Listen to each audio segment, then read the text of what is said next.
Hello all students, in this video we shall continue our chapter number 10 organs of government। तो हमारा जो ये chapter है उसका लास्ट जो है जो पॉइंट्स है वो आज हम पढ़ने जा रहे हैं। अब तक हमने जो भी देखा आज हम इस वीडियो में रिमाइंड करेंगे। पर सबसे पहले हम देखें तो हमारा जो लास्ट पॉइंट है वो है urban institute of self governance. तो सबसे पहले जो शहरी स्वशासन संस्थाएं हैं उनके बारे में अगर हम बात करें तो बंधारण जो है हमारा कॉन्स्टिट्यूशन है उसमें जो 74th जो कॉन्स्टिट्यूशनल अमेंडमेंट है उसमें शहरी विस्तार में जो भी वहाँ पे एरिया में जो भी अर्बन इंस्टीट्यूशन में जो पॉपुलेशन एरियाज हैं सारे स्थानिक जो स्वराज्य संस्थाएं हैं उनमें जोगवाई की गई है अलग अलग। जो हम अगर देखें तो फर्स्ट जो लेवल है वो में नगर पालिका है, सेकंड लेवल है उसमें महानगर पालिका है और ये थर्ड जो उसका लेवल कह सकते हैं नेता या मेयर उन सब में आ जाता महानगर निगम मेगा सिटी जिसे हम कहते हैं। तो हमारे भारत में से बहुत सारी जो है जहाँ पे नगर पालिकाएँ हैं, दूसरी सिटीज़ हैं जिसमें महानगर पालिकाएँ हैं और तीसरा जहाँ पे महानगर है बहुत बड़ी बड़ी सिटीज़ हैं वहाँ पे निगम मेगा सिटी है, वहाँ पे उनकी स्थापना की गई है और वहाँ पे जो सरकार के बहुत सारे कर्मचारी हैं काम करते हैं एक साथ। तो ये तीनों ही हैं वो स्थानिक स्वराज्य संस्थाएं हैं और राजकीय कारोबारी में जो भी इलेक्शन किया जाता है जब उसमें बहुमति होती है तो नेता मेयर ऐसे चुने जाते हैं और इन सब में ये काम करते हैं, उनके अध्यक्ष होते हैं, उनके मेंबर्स होते हैं। तो ये जो डिफरेंट टाइप्स की जो समिति है उनमें जो चेयरमैन होते हैं वार्ड वाइज होते हैं, अलग अलग वार्ड होते हैं जिसमें एरिया वाइज उसके अलग अलग चेयरमैन होते हैं, वो इलेक्शन में जो खड़े रहते हैं और इलेक्शन में ही लोग उन्हें चुनते हैं। उसमें स्त्रियां भी भाग ले सकती है, स्त्रियों को भी कुछ जो है प्लेसेस दिए गए, अनामत दी गई है और दूसरी बहुत सारी जैसे कि ST OBC और इन सब को भी अलग से अनामत दी गई है इसके लिए। आगे अगर हम बात करें तो ये सारी चीज़ें क्या काम करती हैं, डिफरेंट टाइप्स के जो है उनमें कार्य क्या होते हैं। तो नगर आयोजन होता है, ज़मीन का संपादन करना होता है, रास्ते बनाना, पुल बनाना, फायर ओवर ब्रिज जो है उसका निर्माण करना, पानी जो है उसको हर जगह सही समय पे पहुंचाना, प्रबंध करना, उसका सफाई, गटर व्यवस्था की जो है सारी चीज़ें देखना, मकान के जो भी काम हो रहे हैं उनको देखना, पर्यावरण की सुविधाएं देखना, अग्निशामक सेवा गृह, कब्रिस्तान का विकास, कब्रिस्तानों में जो भी विकास या डेवलपमेंट करना है या फिर उनको जो भी चीज़ें हैं झुपड़पट्टी विस्तार है, स्लम एरिया है, उन सब को नाबूद करना, जल्दी से डेवलपमेंट करना सिटी का, वो सारी चीज़ों का जो है ये ध्यान रखते हैं। उनके वेलफेयर एंड दी शांति से सब रह सके, एक समानता से रह सके, इसलिए ये सारी जो चीज़ें हैं वो काम करते हैं। फिर पब्लिक प्राइवेट पार्टनरशिप है PPP, तो उसके अकॉर्डिंग देखें तो उसमें भी करवेरा जो हमारे यहाँ से टैक्सेस लिए जाते हैं, ग्रांट दी जाती है सरकार की ओर से। महानगर पालिका के जो विवर्ती होते हैं उसमें म्यूनसिपल कमिश्नर होते हैं जो ये सारी चीज़ों का ध्यान रखते हैं और उनके हाथों के नीचे ये सारी चीज़ें होती हैं और वो सारे तंत्र को संभालते हैं। दूसरे अधिकारी भी होते हैं जो कुछ क्वालिफिकेशन पे चुने जाते हैं और ये सारी चीज़ों का संकलन करके ये पूरी जो शहरी शासन संस्थाएं हैं वो बनाई जाती हैं। तो ये सारे इनके काम थे और उन्होंने कौन कौन सी चीज़ें मतलब कि उनमें कौन कौन से अधिकारी होते हैं, किस तरह से होते हैं। और हाँ ये याद आपको रखना है 74th जो चेंज हुआ था, अमेंडमेंट हुआ था, उसमें ये सारी चीज़ों का जो है समावेश किया गया है। फिर हम बात करें जुडिशरी की यानी न्यायतंत्र हमारा भारत का। तो भारत में बंधारण है, हमारा भारत का जो कॉन्स्टिट्यूशन है, भारत के नागरिक हैं, सामाजिक आर्थिक राजकीय उन सबको पॉलिटिकली सोशली या फिर इकोनॉमिकली उन्हें जो है जस्टिस मिले, इसलिए हमारा जो ये न्यायतंत्र है बनाया गया है।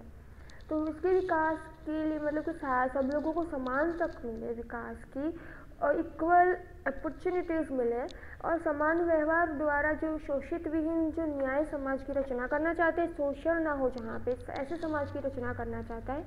इसलिए हमने ये सारे कायदे बनाए हैं नागरिकों के लिए, नागरिकों की सारी प्रॉब्लम्स हैं उनको सॉल्व करने के लिए। अगर कहीं कोई ऐसा मुद्दा उठता है जहाँ पे न्याय की बात आती है तो न्यायालय है हमारा, न्याय तंत्र है उसको न्याय देता है। न्याय की नज़र से देखता है, समानता की नज़र से देखता है और ज़रूर पड़ने पर दंड या सज़ा भी देता है।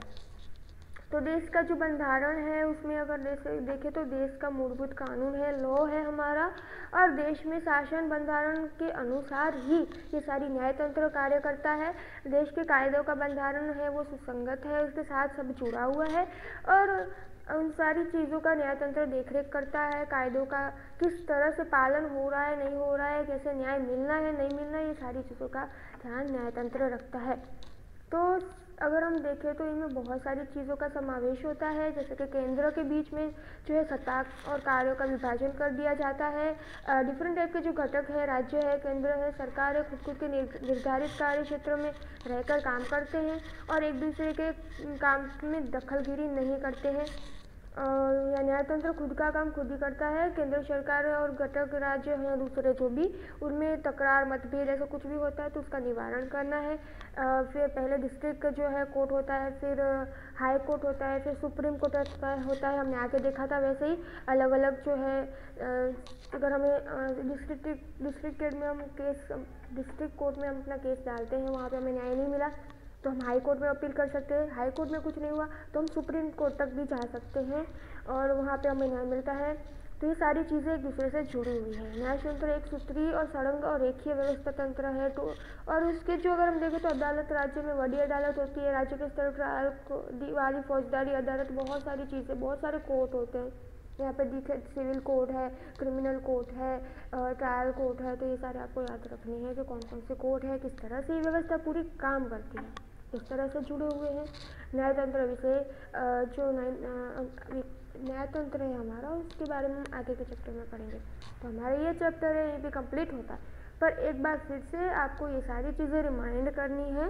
जैसे कि हमने स्टार्टिंग में क्या देखा था, अगर हम पहले से स्टार्ट करें हमारा चैप्टर तो हम इसको अगर रिमाइंड करें तो इस कौन तक ऑर्गन्स ऑफ द गवर्नमेंट है। तो सबसे पहले जो है the principle of the division of power का हमने देखा था। सबसे पहले लेजिस्लेचर देखा था, उसमें दो थे लेजिस्लेचर, कौन से, यूनिकैमरल एंड दी बिकैमरल लेजिस्लेचर्स। तो ये आपको याद रखना है कौन कौन से लेजिस्लेचर थे, लेजिस्लेचर में उनके पार्ट हैं। फिर लेजिस्लेचर जो सेंट्रल लेवल पार्लियामेंट है, Lok Sabha, it's a very important part of this chapter, Lok Sabha.